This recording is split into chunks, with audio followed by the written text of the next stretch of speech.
အဲ့ဒီအရွက်ကိုစားရရင်ဘုံတကုတ်ထွားတယ်လို့လည်းကျွန်တော်မျိုးကြားဘူးပါတယ်အဲ့ဒီရွက်ကိုစားပြီးဘုံတကုတ်ထွားနေတဲ့လူတွေလည်းလက်ရှိနေတယ်လို့ကျွန်တော်မျိုးကြားဘူးပါတယ်ဒီရွက်ကိုစားပြီးဘုံတကုတ်ထွားရင်တိုက်ပြည်တဲ့လူမျိုးကလည်းပိုးပြီးအကျိုးရှိမှဖြစ်တဲ့အတွက်ဒါကြောင့်ကျွန်တော်မျိုးဒီဟောဒီဗရမများရောင်အရွက်ကလေးကိုလာပြီးဆက်သားခြင်းမှာရွှေဘုံနယ်ကမြန်မာတွေမကဘူးကဘာကျော်သွားတဲ့ပုဂ္ဂိုလ်ကြီးတစ်ပါးပေါ်ခဲ့ဘူးတယ်နော်အလောင်းမင်းတရားကြီးဘူးလေဗျာဥအောင်ဇေယအလောင်းမင်းတရားဥအောင်ဇေယပဲလေမြန်မာနိုင်ငံကြီးကိုတီးထောင်ပြီးတော့အဲ့မှာရွှေဘုံမှာနန်းဆိုင်ပေါ့အဲ့လိုဖြစ်နေသူ့ရဲ့ဘုံတကိုးတွေကြီးထွားနေတဲ့အချိန်မှာသူကပြိဿမုတ်ဆိုးကြုံရွာသားမုတ်ဆိုးကြုံမှနေတဲ့သူ့တငယ်ချင်းကသူ့ပြိဿသတိအရမ်းရအထူးသဖြင့်တော့ပြိဿတဘိုးရဲတပေါင်းပေါ့မကြီးမကြီးနှုတ်ပြီးဆိုပိုးသတိရငယ်ငယ်တုန်းကဥအောင်စီကလည်းအဲ့ဒီမကြီးကခူးစားနေကြတယ်သူတို့ကလေအဲ့ဒါနဲ့တရက်တော့ပြိဿမနေနိုင်တော့မကြီးပင်ကလည်းနှုတ်တော့မကြီးရွက်ကိုခူးပြီးတော့ပြိဿတခါတည်းဖက်ရုပ်ကလေးနဲ့ငပြောဘက်ကလေးကိုတန့်စင်အောင်လုပ်အဲ့ဒီငပြောဘက်ကလေးတွေကိုကြာကြာနာနာထုတ်ပြီးတော့မှဥအောင်စီရရှိတဲ့နေရာကိုအဲ့ဒီမကြီးရွက်ထုတ်ကလေးနဲ့လိုက်သွားလိုက်လဲသွားရောပြိဿဟိုရောက်တော့ဘယ်သူနဲ့တွေ့ကြလို့တော့ဒီလိုပဲဘယင်ဥအောင်စီရနဲ့တွေ့ကြလို့ပါသူနဲ့ငယ်ချင်းမှာဘယ်ရွာကပါဟာကြာကြာနာနာပြောပြရောခွင့်လွတ်ပေးလိုက်တာပြိဿလုံခြုံရေးတွေကလည်းလွတ်ပေးလိုက်တာဘယင်ကြီးစီးဝေးတဲ့နေရာတော့သူရောက်သွားရောက်တော့ဟာဘယင်ကတကယ်တိုင်းရေးပြည်ရေးတို့အလောင်းမင်းတရားကြီးဆွေးနွေးနေတာပဲဆိုတာသိလိုက်တော့ပြိဿအဲ့ဒီမှာဘာလို့တော့မင်းတစ်တော်တဲ့နေရာတနေရာလေးမှာသူဝင်ပြီးတော့ထိုင်နေတာပေးကနေထိုင်စီဝဲကြီးလည်းပြီးသွားပြီတိုင်းရေးပြည်ရေးဆွေးနွေးလို့လည်းပြီးရောပြိဿအခြားသောအမတ်တွေပြန်သွားတဲ့အချိန်ကိုအောင်စီရကဟေ့စောတော့ကလူတယောက်ဝင်လာတယ်ဘယ်သူတော့ကဲတော်ဦးဒီထက်မှဝင်စေတော်ဦးတင်စေဆိုပြီးတော့ခွင့်ပြုလိုက်တော့ဟိုလူကခေါင်းလေးငုံပြီးတော့ဝင်လာတယ်ပြောချင်တာကဟိုကရာသပလင်ဘောကဟာတငယ်ချင်းနေကောင်းလားနေကောင်းတာပေါ့ကွာဒါမျိုးမလုပ်ဘူးဟုတ်လားလာတဲ့လူကလည်းနေတတ်ထိုင်တတ်ရှိတယ်ဘယင်ကလည်းရာသအိမ်လေးရှိတယ်ဒါပြောချင်တာနော်ရှေ့လေရောက်ကြရောမော်ဖူးသည်ဆိုတော့မော်ဖူးတာပေါ့ကဲဘာများလျှောက်တင်စရာရှိလဲလျှောက်တင်စရာရှိရင်လျှောက်ဆိုတော့ပြင်းကြီးတဲ့ကျွန်တော်တို့ရွာမှာအခုလိုချိန်ဆိုအင်မတန်နှုတ်တဲ့တစ်ပင်တစ်ပင်ရှိပါတယ်နှုတ်လိုက်တာတဲ့ဗရမများယုံကြနေတာပဲလှလို့ပါလို့အဲ့ဒီအရွက်ကိုစားရရင်ဘုံတကုတ်ထွားတယ်လို့လည်းကျွန်တော်မျိုးကြားဘူးပါတယ်အဲ့ဒီရွက်ကိုစားပြီးဘုံတကုတ်ထွားနေတဲ့လူတွေလည်းလက်ရှိနေတယ်လို့ကျွန်တော်မျိုးကြားဘူးပါတယ်ဒီရွက်ကိုစားပြီးဘုံတကုတ်ထွားရင်တိုက်ပြည်တဲ့လူမျိုးကလည်းပိုးပြီးအကျိုးရှိမှဖြစ်တဲ့အတွက်ဒါကြောင့်ကျွန်တော်မျိုးဒီဟောဒီဗရမများရောင်အရွက်ကလေးကိုလာပြီးဆက်သားခြင်းမှာဘယင်ကလာကြတဲ့ကငယ်ကပြူပေါင်းခဲ့တဲ့ဘဲကောင်းဆိုတာသိပြီးသားလေကဲဟိုကလည်းမကြီးရွက်လို့မပြောဘူးဗရမများရောင်တွေပါစောင့်ပြောတော့တာလေ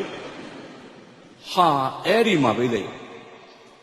အဲ့ဒီမကြီးအဲ့အထုပ်ကိုယူပြီးတော့စပိုးဆောင်မှာသွားပြီးတော့ချက်စီဘယင်က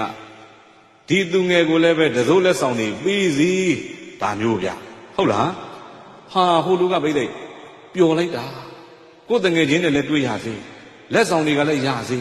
ဒီမကြီးရွက်ထုတ်ကရွာထဲလှည့်ရောင်းလို့30ရရင်မှရမှာလေဘယင်ကပြိသိပေးလိုက်တာအများကြီးရကျေနပ်ပြီးပျော်သွားရွာရောက်တော့လည်းလှည့်ပြီးတော့ပြောတော့ရွာထဲကလူတယောက်ကလည်းဟာဒီကောင်တော့ဒီဖက်နဲ့ထုတ်တာတော်တော်ရရင်ငါလည်းပဲသွားမယ်ကွာဆိုပြီးတော့မကြီးရွက်ကြီးခူးပြီးတော့ပြိသိပစိုးစုပ်ကြီးနဲ့ထုတ်တယ်သူဟာကတရွာထဲစားတွေနော်မကြီးပင်ကလည်းဒီပင်ပဲမကြီးရွက်ကလည်းဒီရွက်ပဲအဲ့ဒီပစိုးစုပ်ကြီးနဲ့ထုတ်ပြီးတော့အထုပ်ကြီးထမ်းပြီးတော့ပြိသိတက်သွားတယ်သူလည်းတပြေးနဲ့ပြိသိဘယင်နိုင်ငံအရေးဆွေးဝေးနေတဲ့နေရာကိုသူရောက်သွားဘယင်ကြီးစည်းဝေးနေတဲ့ခဏဟာမရဘူးကွာငါမဆိုးကြုံသားဘာညာနဲ့ပြောပြီးတော့ရှေ့ထီအောင်ပြိသိဝင်သွားတာအပြောကမတတ်အနေကမတတ်ဟိုကတိုင်းရေးပြည်ဆွေးနွေးသူကပြိသိချမောင်ရက်ဝင်ပေးမယ်ဟုတ်လားမကြီးရွက်ဝင်ပေးဘယင်ကြီးခဏလေးဘာညာနဲ့ရှောက်ပြောလိုက်တဲ့ကဘယင်ကြီးကပြိသိဥအောင်စီရကပေါ့လေကဲသူ့ကိုခေါ်သွားလိုက်ဘယ်ခေါ်သွားရမလဲမေးထောင်ထဲသာခေါ်သွားလိုက်တော့မကြီးရွက်လည်းတူတူပဲပြိသိရွာသားလည်းတူတူပဲဘာကွာသလဲမေးလိုက်တော့ပြောတတ်ဆိုတတ်နေတတ်ထိုင်တတ်ကွာသွားတာဟုတ်ပြီလားအဲ့တော့ကြီးပွားခြင်းနဲ့ချမ်းသာခြင်းနဲ့ဆိုရင်ပြိသိနံပါတ်2 royalty ပြောတတ်ဆိုတတ်နေတတ်ထိုင်တတ်ရှိရဒါပြောတာနော်နောက်တကနံပါတ်3ကပြိသိ mentality စိတ်ဓာတ်ခွန်အားမြင့်မားရဘာခွန်အားမြင့်မားမယ်မင်းကိုဆရာတော်ကြီးရဲ့အရင်ကဗမာပြည်မှာပြိသိတိပိဋကဆောင်းပွဲကြီးကျင်းပတာလာတာဘယ်သူမှမအောင်မင်းကိုဆရာတော်ပြိသိဟာဝတ္တန်တကာတွေလည်းရထူးထူးချွန်ချွန်နဲ့အောင်မြင်ပြီးတော့လာတဲ့အခါဘေးကလူတွေကရှောက်ကြတဲ့မင်းကိုဆရာတော်တိပိဋကဆောင်းပွဲဝင်ဖြေဖို့ အဲ့ဒီချိန်မှာမင်းကွန်းဆရာတော်ကသူ့ရဲ့လက်မောင်းလေးကင်ကြည့်တယ်သူကပိန်ချုံချုံလေးလေဒီခန္ဓာကိုဒီဗလနဲ့ငါဖြစ်ပါမလားတိပိဋကဆိုတာကဘယ်လဲကာယဗလနဲ့လောက်ရမှာမဟုတ်ဘူးညာနာဗလနဲ့လောက်ရမှာဘာဖြစ်လို့မအောင်နိုင်ရမှာတော့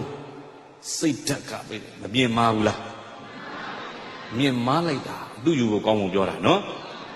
စောစောကပြောတဲ့စကားလဲကြည်ပဲလေအရှင်ညာနေတရာကြီးသာသနာကြီးကျုံခံရလို့ပျော်တယ်ဆိုတဲ့စိတ်ဓာတ်မျိုးတွေဟာပြိဿတွေဒါကြီးပွားတိုးတက်မဲ့လက္ခဏာတွေပဲဗျာဟုတ်ပြီလားဦးဇင်းတို့ဖရာအလောင်းဘဝတစ်ခုမှာယုံဖြစ်ဘူးတယ်လေ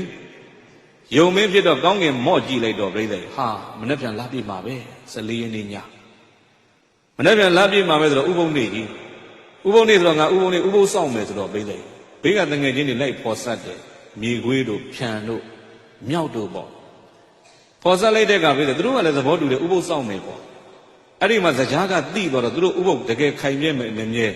နောက်တကတိဥပုသ်တင်လားသီလတင်လားဒါနရှိမရှိဒါကိုသိကျင်တော့ဇကြားမင်းကပြိဿလူရောင်ဆောင်ဖန်ဆင်းခရီးသွားရောင်ဖန်ဆင်းပြီးတော့အဲ့နာလာမြောက်စီသွားပြီးတော့အလှခံတယ်မြောက်ကလည်းပြိဿပိန်နေသီးလေးတရသီးလေးပေးတယ်လှူတယ်မြေခွေးစီသွားတော့လည်းမြေခွေးကလည်းသူ့မှာရှိတဲ့အစားအစာလေးပေးတယ်ဖြန်စီသွားတော့လည်းသူကလည်းငါးသေးလေးတွေပေးတယ်အလှခံပုံနာအကုန်လှူကြနောက်တကယုံစီသွားတယ်အသိယုံမင်းနဲ့ကျွန်တော်မျိုးခရီးသွားပါစားမဲတောက်ရမဲဖြစ်နေလို့ပါစားစရာလေးနဲ့ရှိရင်ပေးပါအောင်ဆိုတော့ယုံစားတာကဘာစားတယ်မြက်စားကဲသူစားတဲ့မြက်ကိုလူပေးလို့ဖြစ်ပါမလားလူကအမလီငါမြန်နွားမှတ်နေတာထတိုင်သေးဦးမယ်လေအဲ့တော့ယုံကပြီးတဲ့လူစရာသူ့မှာထူးခြားခြားမရှိအဲ့ဒါနဲ့တိတိကျကျကြည့်လိုက်တော့ဘာရှိလို့မေးတယ်တော့သူ့ရဲ့အသက်နဲ့ခန္ဓာကိုယ်ရှိအသင်ပုံနာတဲ့တကယ်လို့ကျွန်တော်စီကအလှခံခြင်းနဲ့ဆိုရင်ထင်းရှာပြီးမိဖို့ကြီးဖွေလိုက်စမ်းပါဟာဟိုပုံနာကထင်းရှာပြီးမိဖို့ကြီးဖို့ဘာလို့မှလည်းမေးအဲ့ဒီမိဖို့တဲ့ကိုကျွန်တော်ခုံဆင်းမယ်ကျွန်တော်အသားတွေကြက်သွားတဲ့အခါခင်ဗျစားပါဗျာဆိုပြီးတော့အသက်နဲ့ခန္ဓာကိုယ်ကိုလှူမှပေးလိုက်အံ့ဩစရာမကောင်းဘူးလားအဲ့ဒီမှာပဲမိဖို့တဲ့မခုံချခင်မှာ3ခါလောက်အမွှေးလေးတွေခါသေးတယ်တဲ့အတွင်းထဲမှာရှိတဲ့အပိုးလေးတွေဗာလေးတွေဖွင့်ရင်ထွက်ကြငါခုံတော့မယ်ပေါ့ပိုးလေးတွေခါချပြီးအဲ့ဒီမိဖို့တဲ့ကို